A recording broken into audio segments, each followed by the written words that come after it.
నాసిక్లోని combat army aviation training స్కూల్లో జరిగిన ఒక ఆసక్తికర సంఘటన సోషల్ మీడియాలో వైరల్ గా మారింది. ఇక్కడ శిక్షణ పూర్తి చేసుకున్న యువ కెప్టెన్ భరత్ భరద్వాజ్ తన గ్రాడ్యుయేషన్ డే వేడుకల్లో భాగంగా ఆర్మీ హెలికాప్టర్ ముందు మోకాళ్లపై కూర్చుని తన స్నేహితురాలికి రింగ్ తొడిగి లవ్ ప్రపోజ్ చేశాడు.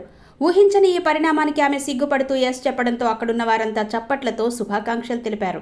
అయితే ఈ వినూత్న ప్రపోజల్కు ఆమె గ్రీన్ సిగ్నల్ ఇచ్చినా ఆర్మీ అధికారులు మాత్రం భరత్ చర్యపై తీవ్ర ఆగ్రహం వ్యక్తం చేస్తున్నారు. మిలిటరీ నిబంధనల ప్రకారం పాసింగ్ అవుట్ పరేడ్ అనేది ఒక సైనికుడి వృత్తిపరమైన మైలురాయిని సూచించే అత్యంత అధికారిక ప్రతిష్టాత్మకమైన కార్యక్రమం. ఇటువంటి ఆర్మీ వేడుకల్లో కఠినమైన క్రమశిక్షణను పాటించాల్సి ఉంటుంది.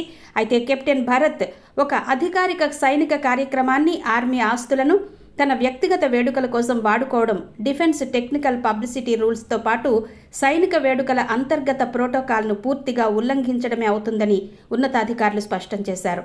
ఈ చర్యను తీవ్రమైన క్రమశిక్షణ రాహిత్యంగా పరిగణిస్తూ సైనిక నిబంధనల ఉల్లంఘన కింద కెప్టెన్ భరత్ భరద్వాజ్కు త్వరలోనే షోకాజ్ నోటీసులు పంపించే అవకాశం ఉన్నట్టు ఆర్మీ అధికారిక వర్గాలు వెల్లడించాయి.